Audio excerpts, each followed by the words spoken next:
Anjana Shalakaya Chakshurunmilitam Yena Tasmai Shri Gurave Namaha.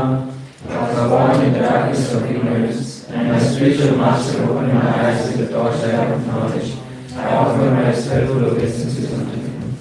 Namo Vishnupadaya Krishna Prishthaya Bhutale Srimate Bhaktivedanta Swami Namine Namaste Saraswati Deve Gauravani Pracharine Nirvishesha Shunyavadi Paschatame Shatarine Jaya Shri Krishna Chaitanya Prabhu Nityananda Shri Advaita Gadadhara Srivasadi Gaura Hare Krishna, Krishna Krishna, Hare Hare, Hare Rama, Rama Rama, Hare Hare. Jai. So we are reading Canto 8, Chapter 19, verse 1 to 21.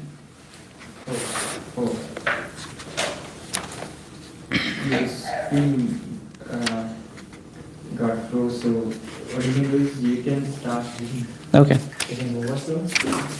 Verse? Chapter 19, starting to 21. All right. I'll read the first one. Text 1. Sukdev Goswami continued, when the Supreme Personality of Godhead, Vamanadev, heard Bali Maharaj speaking in this pleasing way, he was very satisfied, for Bali Maharaj had spoken in terms of religious principles. Thus the Lord began to praise him. Text 2. Supreme Personality of Godhead said, O King, you are indeed exalted because of the present advisors of the Brahmanas, who are descendants of Vishnu, and because the instructor formed your future life as your grandfather. Faithful and honorable Prahlad Maharaja, your statements are very true, and they completely agree with religious etiquette. They are keeping with the behavior of your family and the enhance of God. I know that even until now, no one taking birth in your family has been poor-minded or miserly. No one has refused to give charity to the Brahman, nor after promising to give charity has anyone failed to fulfill his promise. O King Bali, never in your destiny has the low-minded O King Bali, never in your dynasty has the low-minded king been born, who upon being requested has refused charity to Brahmanas in holy place, or a fight to Kshatriyas on the battlefield. And your dynasty is even more glorious due to the presence of Prahlad Maharaj, who is like the beautiful moon in the sky. It was in your dynasty that Hiranyaksha was born. Carrying only his own club, he wandered the globe alone, without assistance, to conquer all directions, and no hero he met could rival him. When delivering the earth from the Garbhodak sea, Lord Vishnu, in his incarnation as a boar, killed Hiranyaksha, who had appeared before him. The fight was severe, and the Lord killed Hiranyaksha with great difficulty. Later, as Lord thought about the uncommon prowess of Hiranyaksha, he felt himself victorious indeed. When Hiranyakashipu heard the news of his brothers being killed, with great anger he went to the residence of Vishnu, the killer of his brother, wanting to kill Lord Vishnu. Seeing Hiranyakashipu coming forward bearing a trident in his hand like personified that Lord Vishnu, the best of all mystics and the knower of the progress of time, thought as follows. Wheresoever I go, Hiranyakashipu will follow me, as death follows all living entities. Therefore, it is better for me to enter the core of his heart, for then, because of his power to see only externally, he will not see me. Next time, Lord Vamanadev continued, O King of Demons, after Lord Vishnu made this decision, he entered the body of his enemy Hiranyakashipu, who was running after him with great force. In a subtle body inconceivable to Hiranyakashipu, Lord Vishnu, who was in great anxiety, entered Hiranyakashipu's nostril along with his breath. I don't know. Text 11. Upon seeing that the residence of Lord Vishnu was vacant, Hiranyakashipu began searching for Lord Vishnu everywhere. And he had not seen him. Hiranyakashipu screamed loudly and searched the entire universe, including the surface of the earth, the higher planet system, all the directions and all the caves and oceans. But Hiranyakashipu, the greatest hero, did not see Vishnu anywhere. Unable to see him, Hiranyakashipu said, I have searched the entire universe, but I could not find Vishnu, who has killed my brother. Therefore, he must certainly have gone to that place from which no one returns. In other words, he must now be dead. Hiranyakashipu's anger against Lord Vishnu persisted until his death. Other people in the bodily concept of life maintain anger only because of false ego and the great influence of ignorance. Your father Virochana, the son of Maharaj Prahlad, was very affectionate towards Brahmanas, although he knew very well that it was demigods who had come to him in the dress of Brahmanas. At their request, he delivered to them the duration of his life. You also have observed the principles followed by great personalities who are householder Brahmanas. By your forefathers and by great heroes who are extremely famous for their exalted actions. O King of the Daityas, from your majesty, who came from such a noble family and who are able to give charity munificently, I ask only 3 paces of land to the measurement of my steps.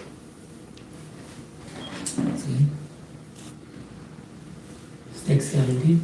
O King, controller of the entire universe, although you are doing many places and are able to give me as much land as I want, I do not want anything from you that is unnecessary. If a blind Brahmana takes charity from others only according to his needs, he does not become entangled in sinful activities.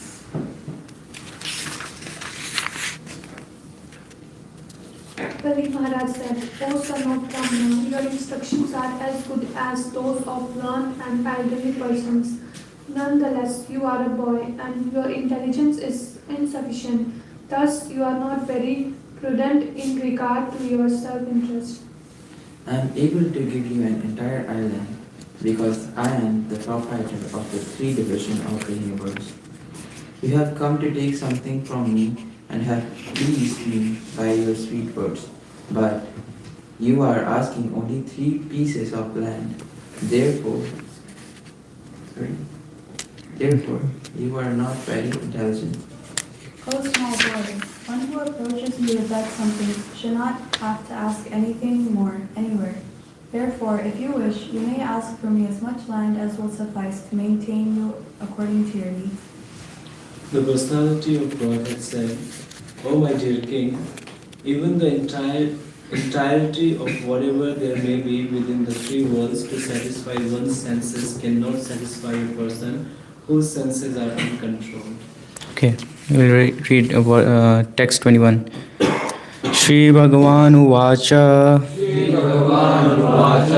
Yavanto Vishaya Prestas Trilokyam Ajitendriyam Na Shaknuvanti Te Sarve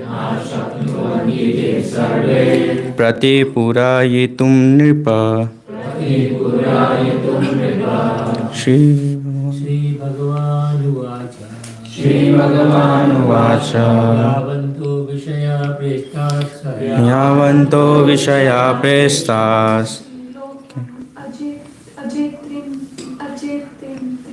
Trilokyam Ajitendriyam Na Shaknuvanti Te Sarve Pratipurayutam Nipra Yavanto Vishaya Prestas Trilokyam Ajitendriyam Na Shaknuvanti Te Sarve Pratipurayitum Nripa Shri Bhagavan Uvacha Yavanto Vishaya Prestas Trilokyam Ajitendriyam Na Shaknuvanti Te Sarve Pratipurayitum Nripa पतिपुरायुतं नृपा यावन्तो विषया प्रेष्ठा यावन्तो विषया प्रेष्ठास् त्रिलोकामजितेन्द्रियाम् न शक्नुवन्ति ते सर्वे ते सर्वे नृपा. Alright, word to word after me. Shri Bhagavan Vacha. The Supreme Personality of Godhead said, Yavanta, as far as possible. Vishaya, the objects of sense enjoyment. Prestaha, pleasing to anyone. Trilokyam, within these three worlds. Ajitendriyam, a person who is not self-controlled. Na shaknuvanti, are unable. Te, all. Sarve, taken together. Pratipurayutam, to satisfy. Nipa, O king. Right, translation. I'll read. The personality of Godhead said, O my dear king, even the entirety of whatever there may be within the three worlds to satisfy one's senses cannot satisfy a person whose senses are uncontrolled. The material world is an illusory energy to deviate the living entities from the path of self-realization. Anyone who is in this material world is extremely anxious to get more and more things for sense gratification. Actually, however, the purpose of life is not sense gratification but self-realization. Therefore, those who are too addicted to sense gratification are advised to practice the mystic yoga system or Ashtanga yoga system according to Yama, Niyama, Asana, Pranayama, Pratyahara, and so on. In this way, one can control the senses. The purpose of controlling the senses is to stop one's implication in the cycle of birth and death. As stated by Rishabdev,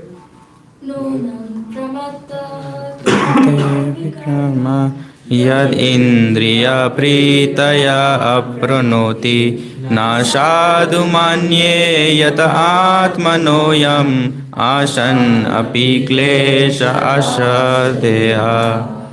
When a person considers sense gratification the aim of life, he certainly becomes mad after materialistic living and engages in all kinds of sinful activity. He does not know that due to his past misdeeds, he has already received a body which, although temporary, is the cause of his misery. Actually, the living entity should not have taken on a material body, but he has been awarded the material body for sense gratification. Therefore, I think it not befitting an intelligent man to involve himself again in the activities of sense gratification, by which he perpetually gets material bodies one after another. Bhagavatam 5:5-4. Thus, according to Rishabdev, the human beings in the material world are not just mankind engaged in activities which they should not perform, but which they do perform only for sense gratification. Such activities are not good because in this way one creates another body for his next life, as punishment for his nefarious activities. And as soon as he gets another material body, he is put into repeated suffering in material existence. Therefore, the Vedic culture or Brahminical culture teaches one how to be satisfied with possessing the minimum necessities in life. To teach this highest culture, Varnashrama Dharma recommended. Is recommended. There's a big gap in my phone. Not like you can read it from here. Yeah. The aim of Varnashram division, Brahmana, Kshatriya, Vaishya, Sudra, Brahmachari, Grihastha, Vanaprastha, Sannyasa, is to train one to control the senses and be content with the bare necessities. Here Lord Vamandeva, as an ideal brahmachari, refuses Bali Maharaj's offer to give him anything he might want. He says that without contentment, one could not be happy even if he possessed the property of entire world or the entire universe. In human society, therefore, the Brahminical culture, Kshatriya culture, and Vaishya culture must be maintained, and people must be taught how to be satisfied with only what they need. The modern civilization, in modern civilization, there is no such education. Everyone tries to possess more and more, and everyone is dissatisfied and unhappy. The Krishna conscious movement is therefore establishing various forms, especially in America, to show how to be happy and content with minimum necessities of life and to save time for self-realization, which one can very easily achieve by chanting the Mahamantra. Hare Krishna, Krishna Krishna, Hare Hare, Hare Rama, Rama Rama, Hare Hare. So going back to translation, the personality of Godhead said, "O my dear king, even the entirety of whatever there may be within three worlds, to satisfy one's senses, one cannot satisfy a senses cannot satisfy a person whose senses are uncontrolled." So, what's going on here is like after Vamanadev took birth and after he was initiated as a Brahman, he then goes to Bali Maharaj with his, effulgence, with his, cute little attire. And being so like a child, he tries to please Bali Maharaj by saying, by trying to please him and by saying him good things about his dynasty, like his lineage.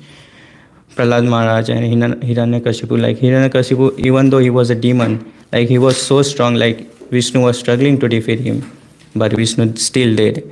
And he was like very satisfied when Vishnu defeated him. So that really shows like how strong he was. So he's pleasing, he's praising Hiranyakashipu, and he's also praising Prahlad Maharaj.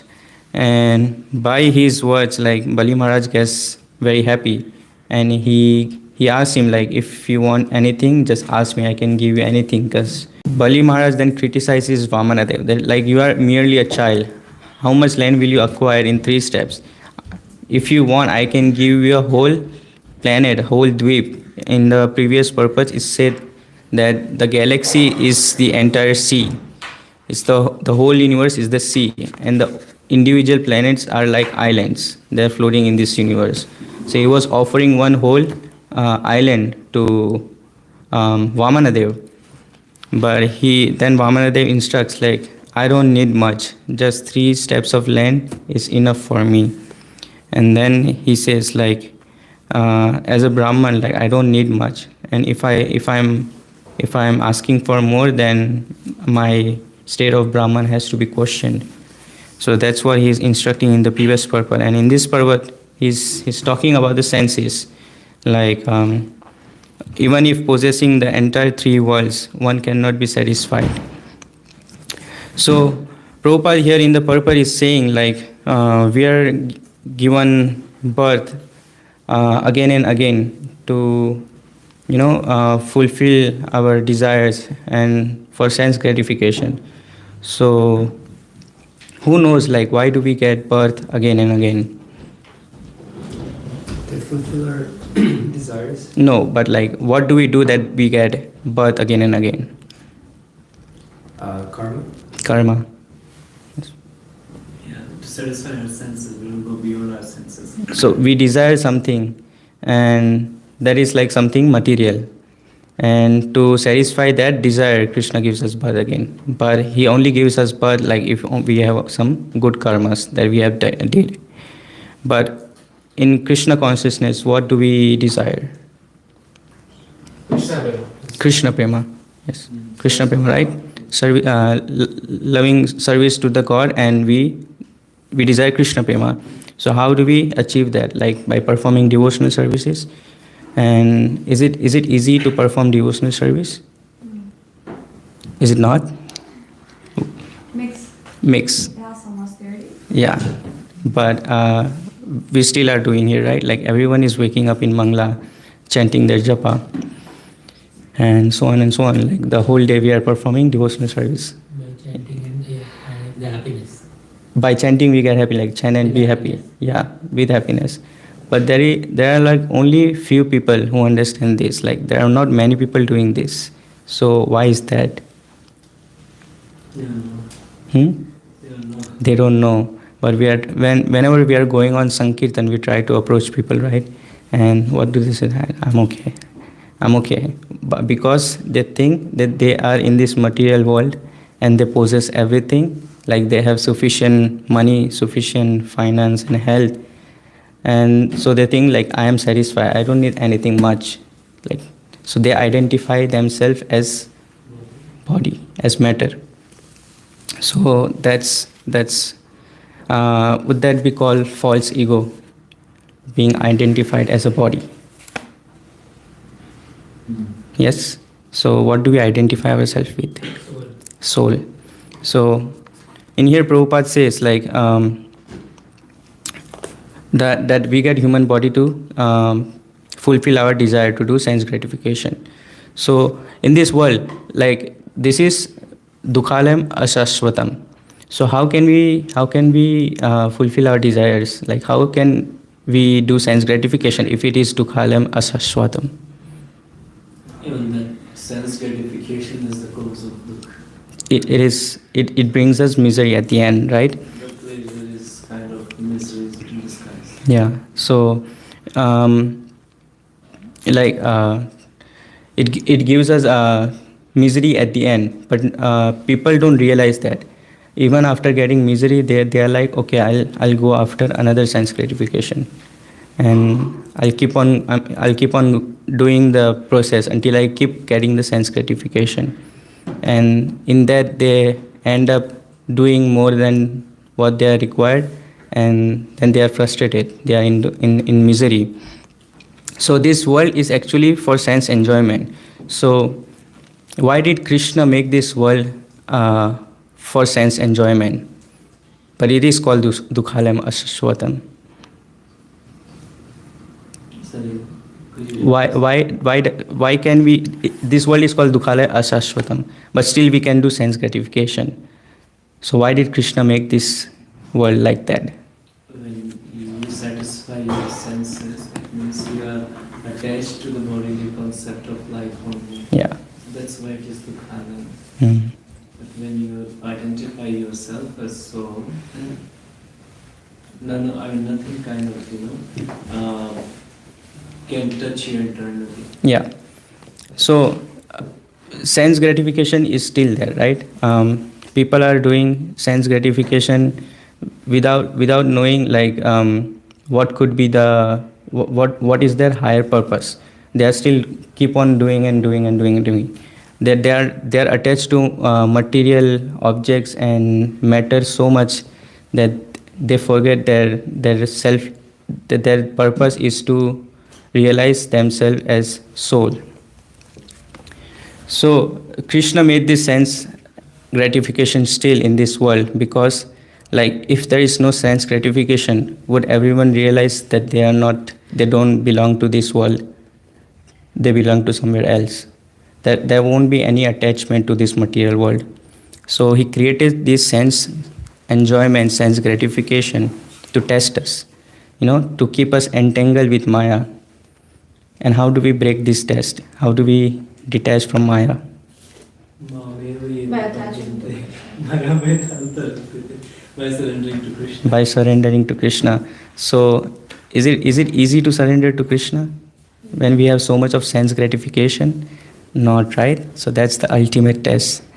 That's what Krishna is trying to do. He is giving all of this sense gratification to test us if we are trying to surrender to Krishna or not. Yes, Prabhu. I feel like in every moment of your life, you always have a choice. Yes. To either do sense gratification or do devotional service or surrender to Krishna. Exactly. Like in the morning, if you wake up, you have two choices. Either to wake up or to sleep. So you can again choose there. Whenever you do anything, you have a choice to either do devotional service or we always have choices on our hands. Yes. What Mona Prabhu said reminded me that surrender is moment to moment. Yeah. So yeah, that's something we should keep in our minds. Yeah. So exactly. So he is giving us everything. He is trying to give us opulent things. We have so much of sense gratification in this world, and by giving that, he is trying to see. He is trying to test our surrender. Are we surrendering to him even after that or not. So that's what Krishna is looking for, surrender. So how do we surrender? Like we always have a choice, but how do we like choose the right thing? Yes, Prabhu. You know, I have a question. You know. Yeah. You know, the Bhagavad Gita teach that we have to be active in the world and not renunciate to our dharma. You know? Mm-hmm. It's the message of the Bhagavad Gita. That's what Krishna said to Arjuna. So why we have to renunciate to the object of the sense? You know,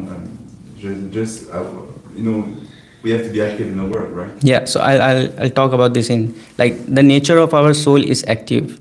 We cannot rest. That's the nature of our soul. But how we remain active depends on us. So we will talk about this in the moving forward. So we have to detach from all this sense gratification and surrender to Krishna. But it's very hard. So how do we do? So our body is made of three elements. Can anyone three components? Can anyone say? Huh? Earth, water, fire. Yeah, it's one of the component. Okay, so yes. Mind, body, intelligence. That's also one of the component.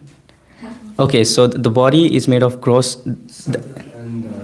Sorry. Gross, subtle. Yes, gross, subtle, and spirit. Right. So gross body is what you say, like water, fire, ether, air, and in there also comes senses. And subtle body is mind, intelligence, and false ego. So gross body is a material thing, matter. So we identify as soul, and we don't identify as matter. We are not this body, but we are this soul. So how do we control this body? By controlling our senses, right? So what do? Like we feel the whole with the whole. So these are the wholes, right? And we feel it with whole. Who is the whole? Krishna. He is all pervading. He's the Supreme Personality of Godhead. He is the whole. So we feel our whole with the whole, with Krishna. So what do we do with the eyes? See the deities, right? Do the darshan, you know, and not engage in illicit activities, not to look at stupid stuff at internet, which is in this era like everywhere, right? What do we do with our ears? Shravanam. We don't want to get attached too much with the materialistic songs, which doesn't make any sense at the end.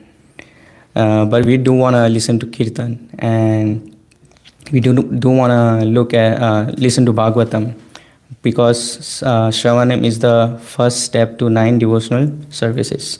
So that's how we engage our senses to Krishna. And what do we do with our mouth? We eat prasadam and nothing else. Chanting, yes.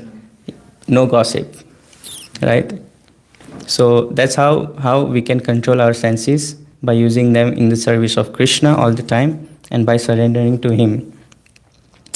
So that's for gross body. But what about the subtle body? Mind, intelligence, and false ego. So you see, false ego is always running the person. I, me, myself. There is always this thing behind any of the motive. I want to do this. I want to have that. I want to be in charge of this. You know, there is always I. That's ego talking.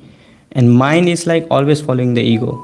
Like ego is, grabbing the mind and dragging it to the material world. So ego is like, I want this, I want that. And mind is like, okay, you get it. And then intelligence works in that way. So what do? We have to conquer our false ego. We have to conquer our false ego, and we have to identify ourselves as not this body but this soul. And by doing that, we grab the intelligence. So this is called, the movement is called Krishna consciousness. It's called consciousness, right? We are trying to change our consciousness from materialistic view to spiritual. So can we say we have two types of consciousness, like one which is actively working and one which is subconscious, right? So how many has played catch in their childhood? Catch? Yeah, Paul. Yeah, many people here, right, have played catch. So catch is like there is two people or even one people can play it. Like you throw a ball up in the air and you try to catch it, and they call it catch. Yeah, yeah. So we many have played catch, right? But and we like it so much, like we keep on doing that. Now let's say if this might have happened with everyone, like the phone slips from our hand, and some might be very, like, very powerfully be able to catch it. But when it's slipping, like, do you actively think that I have to catch my phone? Does it happen naturally? So that's your subconscious working. Like, you have done this activity so much that you don't have to think twice after doing it, so much that you don't have to think twice before doing it. So that's our subconscious. So our subconscious has been, injected with this material poison so much, so that we think that we belong here and our only object is to do sense gratification. And that's how we got attached in the Maya, in the material world, right? Because it's subconscious talking. It's the mind that's taking control of the intelligence. So first and foremost step is to clear our subconscious. Get detached from the three modes of not three modes, but like two modes that are not good for us, like passion and ignorance. Always desiring something, always running after something, and neglecting our responsibilities, and that's ignorance and passion. So clearing our subconsciousness, how can we do that? Chanting.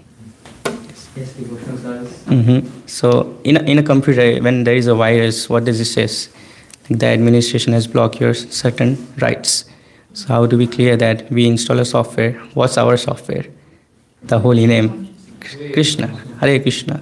Exactly, devotional services. So that's how we clear our consciousness. But so what do we do while we chant? We surrender to Krishna and we pray to Krishna that please take over my senses. I'm trying my best to chant your holy name. Please take over my senses and let me chant even one round of your holy name, right? So yeah, that's clearing subconsciousness. And when we get hold of our ego, when we get hold of our mind, and that's the intelligence starts talking. That's when we become Krishna consciousness. That's when we rise above the mode of passion and ignorance, and that's when we come into mode of goodness. So here it says, like, the purpose of controlling the senses is to stop implication in the cycle of birth and death. And to do that, like it is here recommended, therefore those who are too addicted to sense gratification are advised to practice the mystic yoga system or Ashtanga yoga system and follow, and so on follows. So we are doing various yogas to not become healthy, as the Mayavadis or yogis would do it, to attain certain posture in yoga or to become healthy. But that's not why we do it. We do it to clear our subconsciousness, and that's to rise above the modes and to be in mode of goodness. And in mode of goodness, we are in clear state of intelligence. So that's how we surrender. And and in clear state of intelligence, we can chant holy name, and we can see beyond the materialistic perspective. So there is a story in a kirtan, in a Narsimha Chaturdashi. There was a cake for Narsimha Dev that was offered in front of everyone. Now, all the devotees who are doing kirtan saw that cake, and the cake was very opulent, very good looking, and it looked very tasty. So people are doing kirtan, but while doing kirtan, they are thinking of the cake in the mind constantly. So after kirtan was done, and after it was like, fast breaking time. So everyone sat down and took the cake. And there was one devotee who took the first bite. And he took the first bite, and he was like confused. Why is this salty and not sweet? So he keeps it down and, tries to absorb it. Like, what's happening? Why is it salty? But he picks it again in the next second, and he tries to eat it. That's called hope. That's called hope. He tries to eat it from another side. Like, let me just check. Like, maybe my mouth is salty. But he takes it again, and he bites it. It's salty again. That's what material world is like. Yes. Friends with the waffles the other day. Yeah. Yes. Exactly. Everyone thought it might be sweet, but it was salty. So that's how the material world is. It's giving us this perverted advertisement. So well made that they make us think that we need this object. But the thing is, like, we don't need that. When we see it with clear consciousness, with our intelligence, we understand this is like genius marketing. We don't need the product. They are just trying to make their sales. So that's the cake there, and we still buy that product, hoping that it will fulfill us. It will give us sense enjoyment, but that's not the case here. It's just attachment. Just entangling in material activities. So, but what do we hope for? We don't hope for material attachment. We hope for spiritual attachment.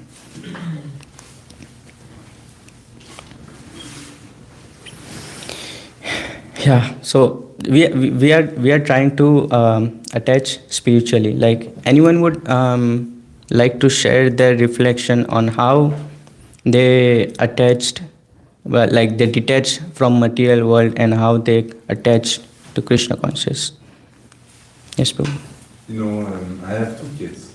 In fact, I have pretty good reason to be attached to the material. Yes. But in fact, to be detached from this perspective of material perspective, I just see them as pure soul, and see the soul inside them, and just try to, but I'm a father, so I have to take care of them. So I have still attachment to material. Yeah. But I can go beyond and focus on the fact that they have soul. They are the soul, and not the body, and focus on their spiritual growth before everything else. Yeah, you have a duty to take care of your children, but like, it is also your duty to turn your kids towards Krishna consciousness instead of engaging them in material world. In fact, I can go without I can take them in the stuff without their permissions, without their will. I can just encourage them. So I heard in a lecture, like, when the kids are like 1 to 9 or something, 1 to 5 or something, like, we teach them. When they are 9 to 16, we become their friends, and when they are 16 to 21, something like that. So when they are small, it is our responsibility to teach them Krishna consciousness. So that's how they understand this world when they are grown up. Like, they see the difference, the material world and the spiritual world. But if you don't teach them Krishna consciousness, they won't know the difference. They will only know the material world. So that's different kind of duty that you have. But that's kind of detachment and attachment at the same time, like understanding it. That's, you said, like, they are not the body, they are the soul. So yes. So that's a way to be detached from the material. Yes, material concept. But still, I'm connected to the material. I can be completely without. In fact, we are still attached to the material. We have to take care of the body. In fact, why I don't shoot a ball into my head, if I just don't care about the material. Yeah. So you know, it's so still we have to accept it. In fact. Okay. Anyone else would like to say something? Not on this, but on what you said. Yes. Yes. So I understand that you're attached to a lot of things, and the degree of attachment that it differs, right? So you know how we learned about types of intelligent people and say that there are people who just know everything, the ones who hear and understand and don't make the mistake, those who make the mistake and understand, and the last one is who makes the mistakes and just don't understand. Yes. Keep doing it, right? So some of the things I knew that I shouldn't do, so I left them. Some of the things I heard that I shouldn't do by people's example and stories, so I didn't do it. But then there are some things that I kept doing it over and over again until one point I was like, oh my god, this is just not working out. Yeah. Like the cake example that you gave. So I can recall all of these examples about different things that I was attached to different. But after getting that, you are like, I didn't wanted this at the first place, or I'm not attached to this That thing. also happened. That's what like detaching from material world is like. Here in the purpose it says like the human being in the material world are just like madmen engaged in activities when they should not perform, but which they do perform for sense gratification. Like they are performing they by in their subconscious mind, like when we were kids, like weren't we told like you should not be drinking, you should not be smoking, or you should not be engaging in illicit activities. But as we grow up, we still do it because we are in that kind of mode, we are operating in that mode, and we are in that association that's pushes us like I want to do it, but in our subconscious mind we are like I shouldn't be doing that. So association plays the big role in here. Like, anyone have been to Mumbai? No. So if you would have know the railway stations in Bombay, like metro stations, like if you want to get on the train, you just have to be at the right place, surrounded by the right people, and you will be pushed into the train automatically. That's how crowded it is. Yeah. Yeah. And you're just going in there by the push of crowd. And if you want to get off, you just be on the right position to get out. If you're somewhere inside, you won't be able to get out. So that's the power of association. So how did you guys came into ended up in Bhakti Academy? Like, would you have stayed in Bhakti Academy right after coming to Canada? Like, if you hadn't known what Bhakti Academy really is. So how did you ended up here? After getting kicked by Mara. Exactly. Detaching from material world. Yes, Prabhu. Your first question that you asked, like, what connects you with Krishna? Krishna, yes. It connects me with your question as well, Prabhu.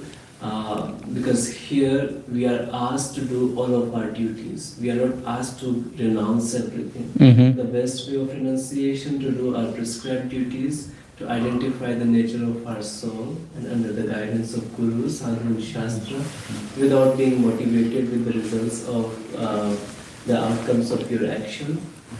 When we do our job, when we do our duties, it becomes very simple for us. When we are not attached to anything, when we know what to do, in what situation, things get simplified, and the way it is explained as one of the first devotional services in Canto 3, chapter 29 by Krishna, it makes me feel like that to renounce, I don't have to give up on my duties. Doing my duties without any material motivation is also a very good way of renunciation. In fact, renunciation, it's even harder. It's super hard to renunciate to everything, It's easier to just, I accept to continue in this path, but I offer this to Krishna.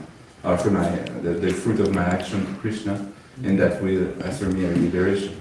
That's, it's so much more easier than just going the mountain, abandoning everything. Yeah, Krishna consciousness, we don't teach detachment, but we teach attachment to spirituality. So we are attaching to spirituality even when we are in material world.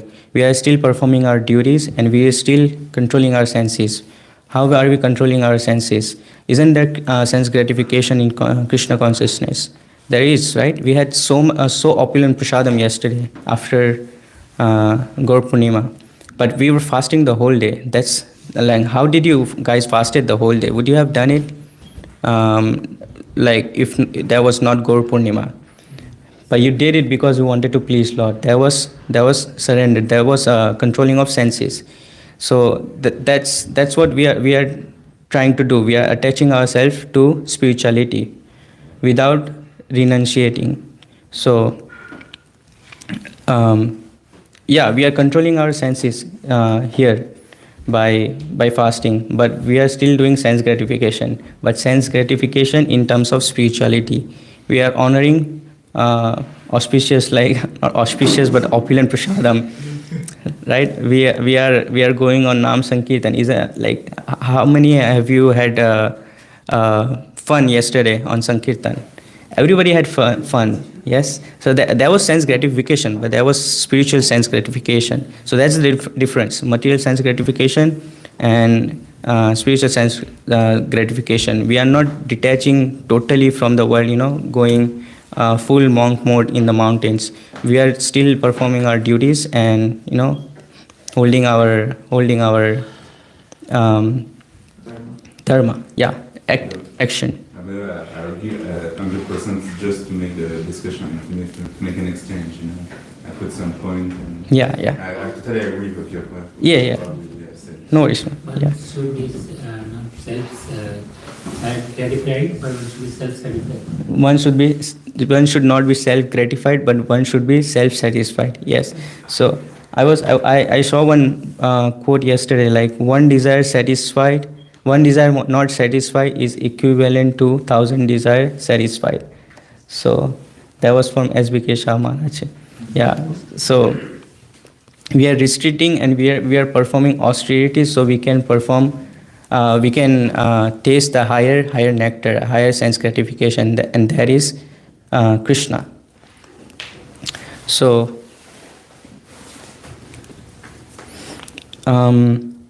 yeah, I was asking, like, how did you guys ended here in Bhakti Academy? So if I would share my story, I was here when the Bhakti Academy was founded, but I was not that associating that much with devotees.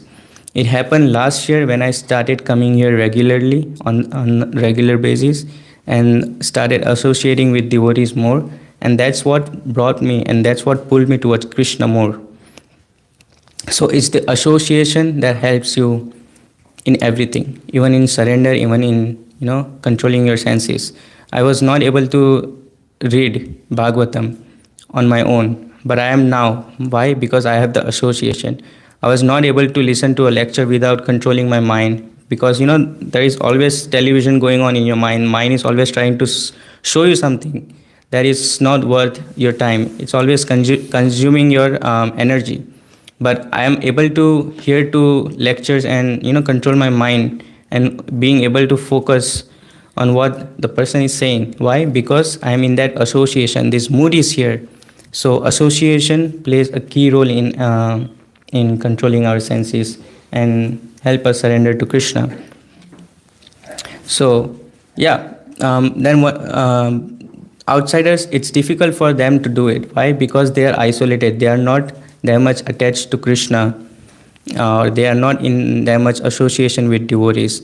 Here, example of let's say a person gets a job in Google, and now everyone might know like how much Google pays for a job. Like that's very high salary, right? And the person, let's say he makes a code or a certain application for Google and he gets promoted and so on, and he gets a raise. But Google is making 100 times more profit out of it than what the person made. And he thinks like, oh, I did so much, I am getting paid this much, and his false ego takes over him. And then he thinks, okay, I can do whatever I want. I can expand my finances. I can use this finance in that, ultimately he ends up doing sense gratification and ends up exhausting himself so much so that he, at the end of his life, he is not that happy. So here, this material world is also a factory. It's also like a whole firm, like a Google. But who is the CEO here? Krishna, and we are his employees. So our ultimate purpose is to serve Krishna and serve in his sense enjoyment. And we cannot do it unless we surrender to Krishna or control our senses to do so.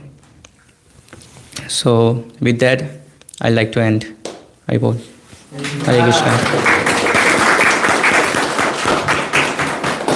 Any questions? Yes. Yes. In one of the verses, it was mentioned that Vishnu had to fight with Hiranyaksha, and it was not an easy fight. Yeah. It took him a lot of time to kind of defeat him. And after defeating him, he really feels victorious, right? Yes. But if Vishnu wanted to kill him, he just had to step out of his heart, and that's it. Like Paramatma, Krishna resides in our heart, and once he steps out, the body is dead. So if he just wanted to kill Hiranyaksha, he would have done that small step, and everything was done peacefully. Right. So in the purpose it says like Vishnu, Hiranyakashipu was going everywhere to find Vishnu, but Vishnu played a trick role here. He went into Hiranyakashipu's body because he is trying to find everything outside. He won't be finding it inside because he's identifying Vishnu as a body. He's trying to find him outside. So that's an analogy we can use in our life. Like we are trying to find sense gratification outside with a material thing, but we are not looking inside. We are not identifying with our soul, and we are not doing our prescribed duty. That is to chant the holy name and use serve in the senses of Krishna. So that can be used in that way. Just as there is a car, but the car cannot drive itself. We are the driver. We are driving the car. So we are the higher being here. So being a higher being, it's our duty to understand ourselves and not engage too much in the inferior energies like the matter of this material world.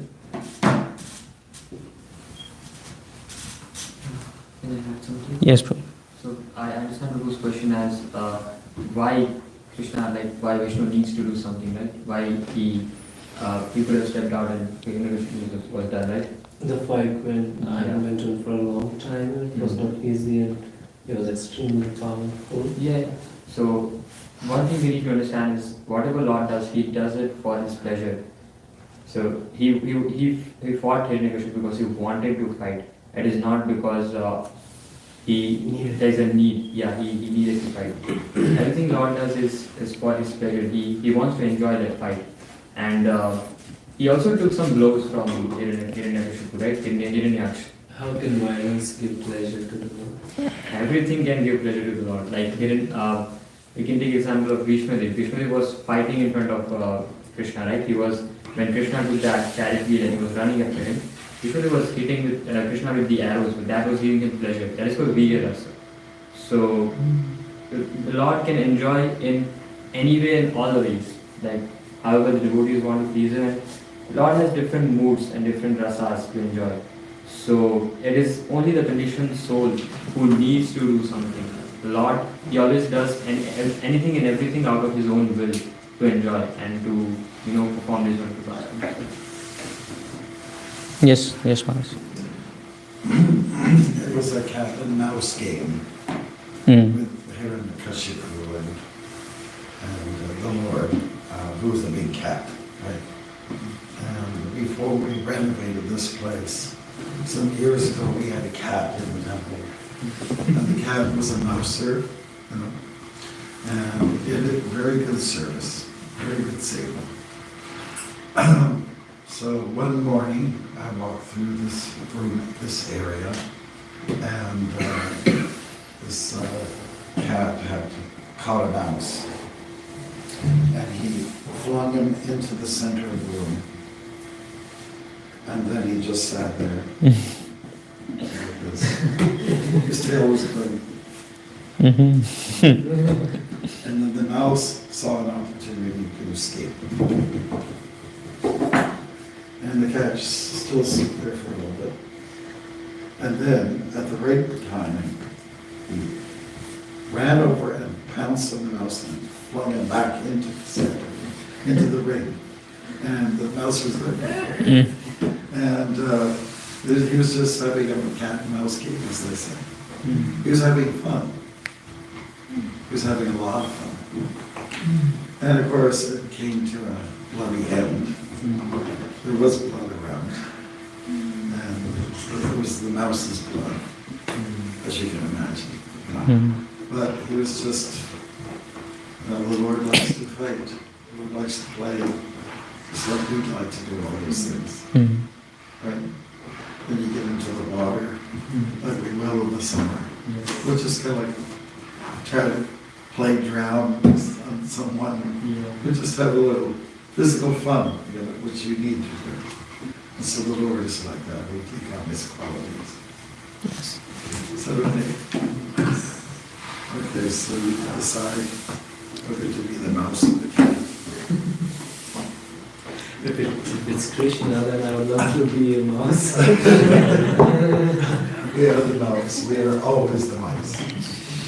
I know we're running out of time, but last semester when in one of the Krishna Katha sessions, I was reading the story of the Samantaka Jo, and from there I remember that in a sporting attitude, Krishna wanted to engage in a mock fight with his devotee. As we have experienced from the pages of Srimad Bhagavatam, the Supreme Personality of Godhead has all the propensities and instincts of a human being.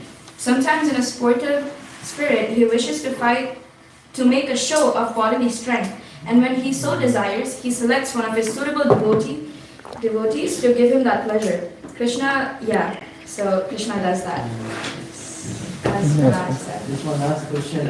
In the 10th text, we read like Lord Vishnu who was in great anxiety. So just curious, like how can Lord be anxious? Because he's our prevailing supreme, right? So how can Lord be anxious? We can take it to the Prashad. We can take it to the Prashadam hall.